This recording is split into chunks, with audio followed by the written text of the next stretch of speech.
Kalau dari definisinya sebenarnya fungsi komputer itu untuk alat untuk penghitung.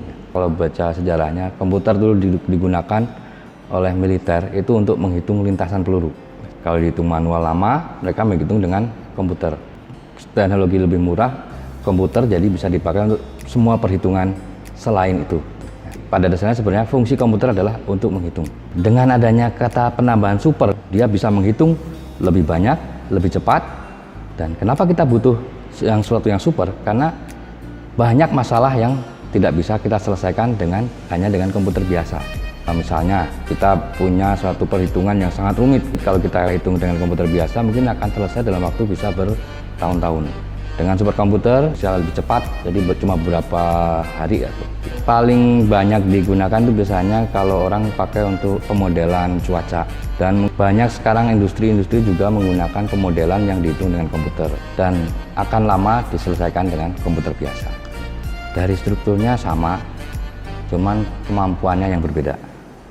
Secara prinsip, secara dasar sama. Dia ada prosesor, terus ada storage, dan ada memori. Prosesor, storage, dan memori itu dihubungkan dalam satu jalan yang bisa disebut sebagai bus. Cuman superkomputer, prosesornya lebih banyak, busnya lebih lebar, ya, storage-nya lebih besar, memorinya juga lebih besar. Kalau dulu itu kan perkembangan teknologi dari arsitekturnya ya. Trennya sekarang justru karena teknologi prosesor juga sudah maju, justru bergeser. Superkomputer itu dibuat dari prosesor biasa. Kalau dulu satu device khusus untuk superkomputer, sekarang kita bisa membuat superkomputer dari beberapa atau mungkin ribuan dari prosesor biasa yang kita satukan untuk satu tujuan. Itu dasarnya sebenarnya dari adanya networking ya.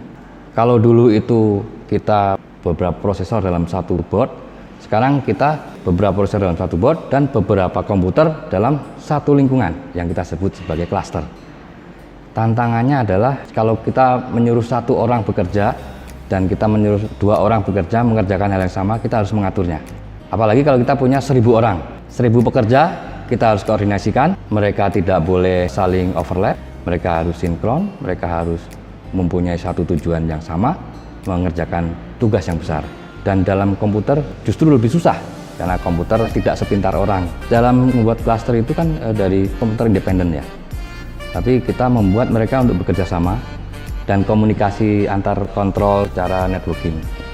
Menggunakan bisa protokol standar atau bisa desain sendiri protokolnya.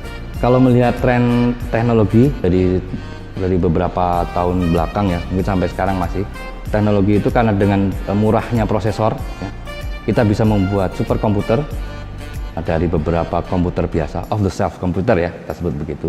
Kita satukan dalam cluster, dikontrol melalui jaringan komputer. Itu aja yang harus kita kuasai.